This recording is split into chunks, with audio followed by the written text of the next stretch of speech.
Thank you, Tori. I appreciate that, and I appreciate the opportunity to come and speak to this group. Just to start, I think it's great that this is a flat podium here because I've got a cup of coffee, and I need it.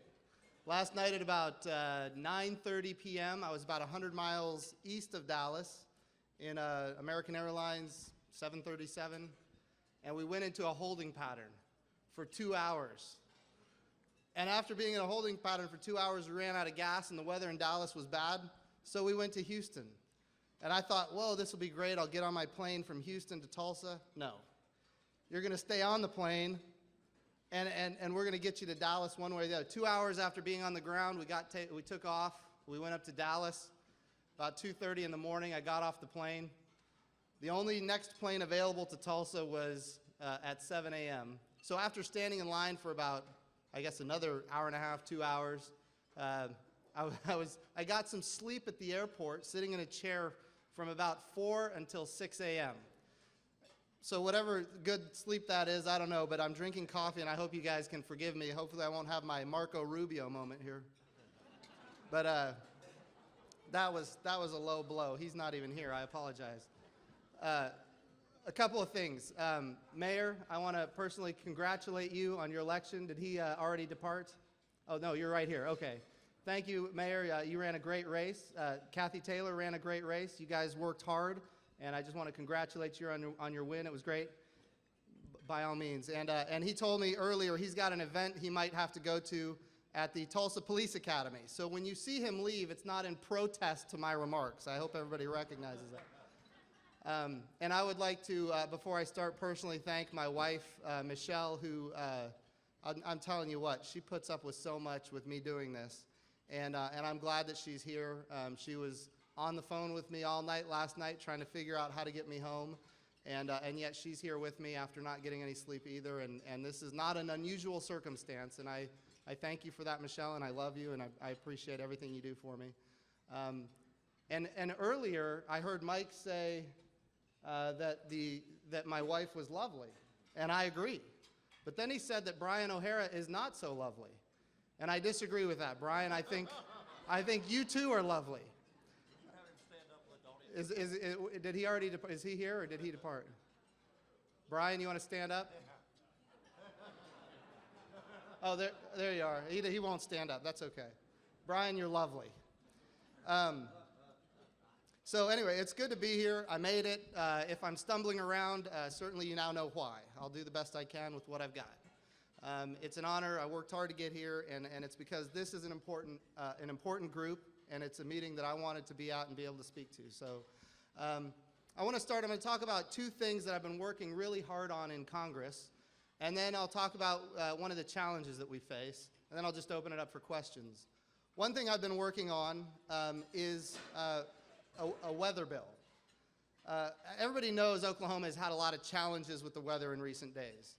And there's got to be something we can do to fix this problem where you only get 13 minutes of lead time before a tornado hits. And there is something we can do. There's something called a phased array radar. It's a technology that we used in the Navy.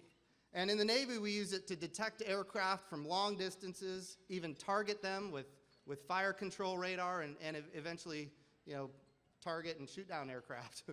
But this phased array radar is a technology that's unlike any other when it comes to weather. If you can hone a decent amount of energy into a cloud, you can determine whether or not that cloud has the characteristics to create a tornado. And so you hone this energy from a phased array radar into a cloud. You take all of the data from that radar. You put it into a data assimilation system with ground sensors, balloons, satellites, all the different weather sensors. You put it into a data assimilation system, and then you put it into a numerical weather model. And what happens is these models are really good. And this is all being done down in Norman, Oklahoma. This is like the epicenter for tornado research down in Norman, Oklahoma. They're second to none in the world when it comes to tornadoes. And here's what they've done. They have shown that with this technology, they can predict a tornado up to 2 hours in advance before it touches down, and they can show they can create a black line that shows the track where this tornado will go, and they can have probabilities of as it moves down that line, what is the probability that it would go left or right? And what this enables us to do is we can warn people not based on detection, which is what we do right now, which gives us 13 minutes of lead time, but we can warn people on forecast. We can forecast whether or not a tornado is going to appear in this cloud, and then once you warn people, they can seek cover and get to safety. And all this research is being done at the University of Oklahoma, and I've recently had an opportunity to go down there and look at their facilities and talk to their professors. A lot of social sciences are going into this about how do you communicate effectively to get people to react to the information. So a lot of great research is going on down there. And after we had this devastation, I said, what can we do as members of Congress to advance this technology? And so here's where we are. I created a weather bill. In our country right now, we spend $2.7 billion, with a B, $2.7 billion on global warming research among 13 different agencies. But there's only one agency, the National Oceanic and Atmospheric Administration, that does weather forecasting. They're the only ones. And they were chartered to do weather. And now they spend 3/4 of their money doing global warming research. So what I said is, let's take just $100 million of that and shift it from global warming research to weather research so that we can advance these technologies so that ultimately it can get fielded and we can save people's lives. And I thought this would be a political football, and it was. There was a lot of resistance initially. But I worked really hard with a lot of Democrats, and now we've got bipartisan support on this bill because they recognize, as I recognize, that this bill will save lives. There are Democrats from Florida and Texas, and they have the same issues that we have here in Oklahoma. And so we came together and we said, let's make this happen. So next week, it looks like, I don't have a crystal ball and things can change, but it looks like next week we'll be voting on this in the committee. I'm on the science committee, and I'm the vice chair of the subcommittee on the environment, which is where this originated. And it's going to come to the full committee next week, and with bipartisan support, it looks like it's going to come out of the subcommittee. If there's enough bipartisan support, well then, guess what? It'll get a vote on the floor of the House, and possibly the Senate could pass it, and the president would sign it, and people's lives will be saved by advancing this technology. So this is one area where I've been working excessively hard in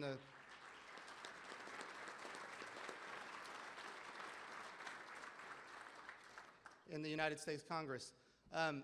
The other area, that's my science committee work, and I really sunk my teeth into that. I'm on the Armed Services Committee as well, and there's one thing, when I got there, I discovered, and I didn't know this before, but the state of Oklahoma has a National Guard state partnership program with a little country in Eurasia called Azerbaijan. And so they do senior military exchanges between the Oklahoma National Guard and Azerbaijan. They do technology training and preparation. Azerbaijan is a little country. It's just south of Russia, north of Iran in the Caucasus, and they're a brave little former Soviet satellite state. And they're wanting their freedom, they're wanting their independence, and they've partnered with the United States in a lot of things, including this Oklahoma State Partnership Program with Azerbaijan. And so once I recognized that, I wanted to be supportive. And I want to talk for a second a little bit more about this little country, Azerbaijan. It's 90% Muslim. And yet they welcome Christians, they welcome Jews, they have females in their parliament, very moderate, very secular, and they're fighting side by side with Americans in Afghanistan. They've got 1,500 troops in Afghanistan. So this is a country that has really focused on its relationship with the United States. Further, they're right next to the Caspian Sea. They're extracting energy from the Caspian, oil and natural gas, and they're building a pipeline that goes to Eastern Europe. This is very courageous. Vladimir Putin in Russia chops off energy to these Eastern European countries in the dead of winter, and people die. And so what they're doing on behalf of freedom-loving countries is they're extracting energy from the Caspian. Some of those territories are disputed with Russia. But they're pulling the energy out. They're sending it in a pipeline over to Europe. And because of that, these countries have energy security, hopefully, for the future. And by the way, these aren't governments that are investing in the Caspian. These are private Western American companies like ConocoPhillips or Phillips 66. So these are companies that have a huge investment in this little Caspian Sea. And certainly they're pulling out the energy and they're providing energy security for these Eastern European countries where Vladimir Putin literally has been threatening nuclear war because they want a missile defense shield, and that's not acceptable to Vladimir Putin. They've had their energy cut off in the dead of winter and people have died. Vladimir Putin has invaded Georgia. Everybody's familiar with that. They're still occupying South Ossetia and Abkhazia. Vladimir Putin is helping the Assad regime in Syria, and he's helping the Iranian mullahs go around the sanctions. This is a guy who at every chance he gets wants to stick his finger in the eye of America. And so I'm saying let's plus up this state partnership program between the state of Oklahoma and this critically important strategic position in the world, Azerbaijan. So I had to find where we're going to get that money. So being a guy from the Navy, I've seen all kinds of waste, as you can imagine. I'm sure there's military folks in the room that have seen it as well. One thing that was of particular interest to me was the defense media activity.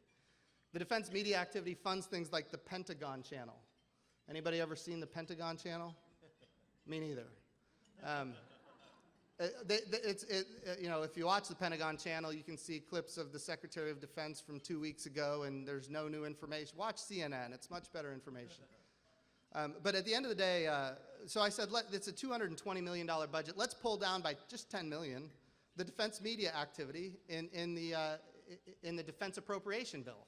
And here we go. We did it. We pulled it down, and we plussed up the state partnership program. And I thought this was going to be a tremendous political football, but I went to the Rules Committee, and I proposed it as an amendment for the Appropriations Committee to argue on the floor of the House.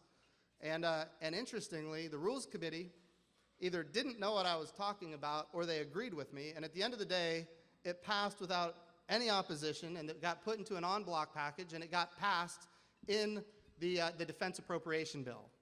And that's a big deal, not only because it's Oklahoma, but it's a big deal because it's a strategic position in the world.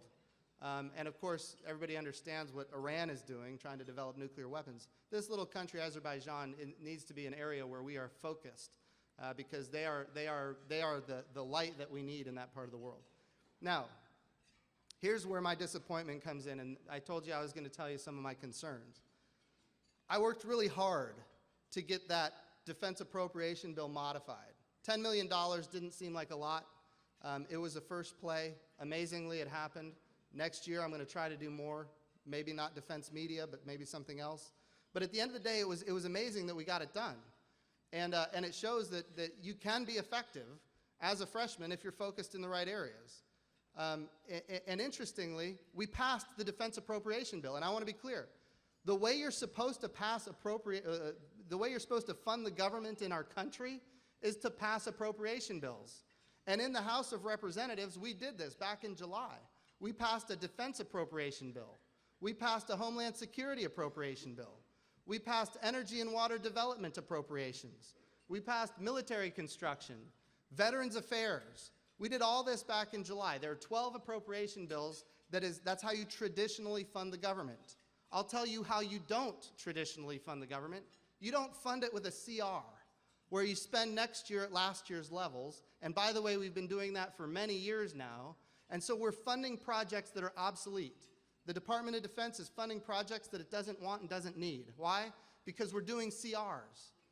And by the way, we're not funding projects that we do want and do need, like the state partnership program with Azerbaijan, the Oklahoma State Partnership Program, the National Guard program with Azerbaijan. We're not funding what we should be funding, and we are funding what we shouldn't be funding because we're stuck in this rut of doing continuing resolutions, which is not how our country is supposed to be governed. And by the way, it is how you in this room lose your representation. If we do CRs, you don't have representation in Congress. It's either fund everything or fund nothing. And this president has our country convinced that you either fund everything or you fund nothing. And that is a huge problem for our nation when it comes to our constitutional republic. So here's where we went. We did our job, and I was astonished because a lot of these bills, these appropriations bills, passed with broad bipartisan support. Republicans, Democrats alike voting for this stuff. And it would go to the Senate, and nothing would happen. And I just remember thinking back in July, what's going on? Why are these guys not doing anything? And then it came up for the previous continuing resolution to expire, and it was clear.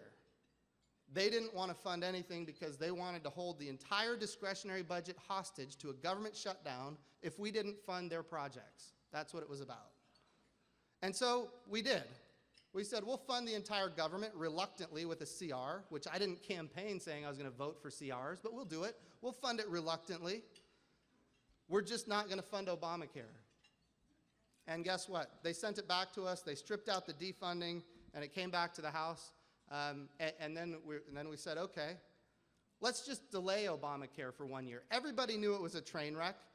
Democrats in the Senate were calling it a train wreck, and you had Jimmy Hoffa and other union leaders coming together and saying, this bill is destroying the 40-hour work week that is the backbone of the American economy. That's what they were saying. We had hearing after hearing after hearing. Everybody knew this thing wasn't ready. So we said, we'll fund the entire government with the CR. We just want a 1-year delay in Obamacare. And I thought, quite frankly, that was an extremely pragmatic position. And looking back from today's position, it is. It's very pragmatic. And I thought the president would take it in a heartbeat because he knew, like all of us knew, although he claims he didn't, what a train wreck this thing would be. I don't know how he couldn't, all of us knew it. How did he not know it? It's amazing that he would suggest that he didn't know. But at the end of the day, here we are. We funded the whole government, just not, we delayed Obamacare for 1 year, and Harry Reid tables it. Again, this is a CR. It's not how our government is supposed to be run, but we're being forced into it. We're supposed to do appropriation bills, which we had already done. So then we say, it's 1 hour before the government shutdown. We say, let's just delay for 1 year the individual mandate. The president has already delayed the employer mandate unilaterally without any consent of Congress, and he has no authority to do that, but he did it. In fact, we passed a bill a couple of days after he delayed the employer mandate for 1 year, and this morning I woke up and found out he's delayed it for another year because so many people are losing their health insurance, and that's going to exacerbate the problem. But we said, okay, if he wants to delay the employer mandate, we agree with him. Let's pass a bill to delay the employer mandate. And what did the president do? He threatened to veto it, and Harry Reid tabled it. They don't want to acknowledge that laws get passed by the United States Congress. He wants to rule by decree, and that's what he's been doing. And so he delays unilaterally, and so we, 1 hour before the government shut down, we say, let's just delay the individual mandate for 1 year. $95 fine, let's just delay that for 1 year. And we did. Harry Reid tabled it. President threatened to veto it. That would have prevented all of these nightmares that we're seeing right now with the website and everything else. Anyway, at the end of the day, the government shut down. And then at 1 o'clock in the morning, 1 hour after shutdown, we said, we just want to have a meeting. We want to meet, we want to sit down, Democrats and Republicans, the leadership of both, have a meeting and talk about this. They rejected that. That's when it dawned on me. They wanted the shutdown. It's working in their political favor. They needed the shutdown because they don't want to talk about Obamacare. They want to talk, this is what's so amazing. They said that we were negotiating with bombs strapped to our chest. They said that we were the Taliban wing of the Republican Party. They said that we were terrorists. Anarchists is what Harry Reid called us. And even beyond that, Nancy Pelosi called us arsonists. She doesn't know the difference between an anarchist and an arsonist. But that's what she called us. And if you look back from today, all we were asking for is a 1 year delay in Obamacare. That looks very pragmatic from today's perspective. But they were the ones that wanted the shutdown, and they got it. And guess what? Now they're going to look for it again on January 15th. We've got to figure out a way not to give it to them because that's their way out. Okay, that's my concern. I'd love to entertain questions. Wouldn't you hate to see him when he's wide awake? Oklahoma is ranked 49th in the number of physicians per capita. Can you talk about the future of the funding of federal graduate medical education funding? Oh, I'd love to. Graduate medical education. So This funds the residency programs for the doctors that are getting training in the state of Oklahoma. And it's critically important. And of course, I'll do anything I can to make sure we have the right number of doctors here in Oklahoma. But I want to be clear, I can vote to make sure we have the right number of doctors, but it doesn't solve the problem. The problem is this: since 1965, this country has been controlling how many doctors we have nationwide. And they do it by, providing grants or providing subsidies to universities and all these different tools, and then they take the grants away. When we have too many doctors, we give more grants. We don't have enough doctors. We have a centralized control of the labor market for doctors in the United States. And this has led to oversupply, undersupply. Centralized governments can't control the market for labor and doctors any more than the Russians could control it in the Soviet Union. It doesn't work. And so right now we're undersupplied with doctors in Oklahoma because we're relying on some federal bureaucrats to figure out how many doctors we need. So the graduate medical education piece of Medicare, I think is an important thing that we need to look at as legislators to fix the problem and not just throw more money at it in order to get more doctors in Oklahoma. So how do you do that? Well, my opinion would be you take that money that, look, we're paying taxes to the federal government. The federal government spends on GME, graduate medical education. Let's take all that money from graduate medical education and create block grants, give the money to the state of Oklahoma in a block grant, and let the state of Oklahoma decide what doctors should be trained, where, how much. But the state of Oklahoma knows what the state of Oklahoma needs. The federal government does not. And as long as the federal government, look, this oversupply, it's not just about oversupply, undersupply. It's about maldistribution. If that's a word, maldistribution, where you've got doctors in some parts of the country and not doctors in other parts of the country because the federal government is trying to dictate what doctors go where. And if the market forces were allowed to work instead of the government control forces, we would have the right number of doctors in each market. Interestingly, it's not just about doctors, it's also about other practitioners. And specialties. I mean, we're not getting the specialties in the right areas, and of course the federal government is trying to control all this stuff. And of course under Obamacare, there's even more control. Anyway, I'll quit talking about that. But the idea is, yes, I will help in any way I can to make sure we have the right number of doctors. At the end of the day, we've got to solve the problem. The problem is that the federal government is not going to be able to determine for Oklahoma how many doctors we have. We've got to figure out a way to block grant that money to Oklahoma. Look, this is also critically important. The state of Oklahoma accredits universities to train doctors. The state of Oklahoma licensed doctors. The state of Oklahoma determines the scope of practice for doctors. The state of Oklahoma regulates insurance. And yet we don't get any input when it comes to how many slots we have for residencies in the state of Oklahoma. That comes from the federal government. If we can do all those other things, why doesn't the federal government let us take a block grant and figure out where we want to fund our residencies and by how much, and oh, by the way, we can plus it up if we want to. I'm done with that.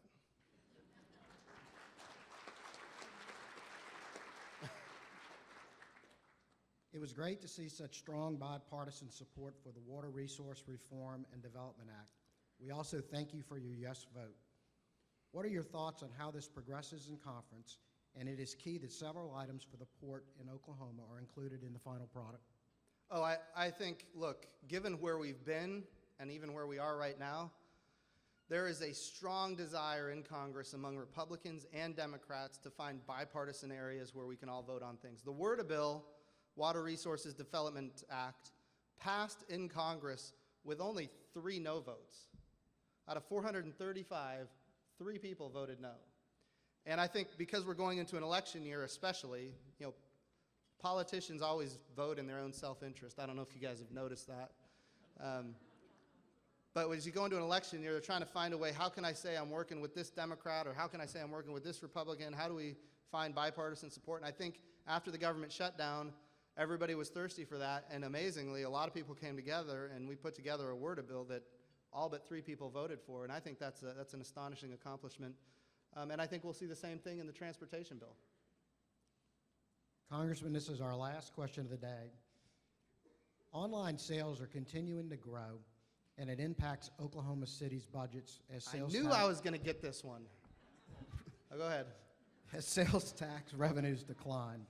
What changes can be made to support the Marketplace Fairness Act? Okay. There's going to be people in this chamber that are not with me on this, and I know that. We've had many discussions about it. I think it's problematic for the federal government to enable the state of Oklahoma, or any state, to reach beyond its borders and compel a business in a different state to collect and remit taxes to the state of Oklahoma when that business in the other state doesn't have any representation in the state of Oklahoma. Now, I understand there's an issue because we have a nexus problem where people are buying online from all over the country and the state of Oklahoma is losing revenue. That's a problem. And there are ways to deal with that. But the idea where a business that sells products online is going to be responsible for figuring out the tax, 9,600 different tax jurisdictions and opening itself to audit by 50 different states, and the idea that we could offshore, internet business, there will be no Marketplace Fairness Act or sales tax on the internet. There will be no, you can't enforce Canada. You can't, the state of Oklahoma cannot tell Canada to enforce Oklahoma law as far as it relates to internet sales. And I know that this would not be a new law, that the tax is already due. I think we need to educate people that that tax is due so that they will start paying it when they buy things on the internet. But the reality is, when you do that, people say it's not a new tax, it's not a new tax, and I understand that. But it will act as a friction, as all taxes do. It will act as a friction on the economy when billions of more dollars are collected in sales taxes. So, I don't know what the right answer is to this problem. I can tell you, I don't think it's going to be an issue for a while because I think there's so much in Congress right now that everybody is worrying about. I don't know if that's going to be coming up anytime soon. But I just want everybody to know I'm thinking about it. I'm open to discussing it more. And certainly I have reservations. I've been very clear. The thing is, not everybody agrees with me, and I know that. But you always know where I stand, and I'm not gonna lie to you about what I'm thinking. And I hope everybody can respect that. Thank you, Congressman. Thank you so much.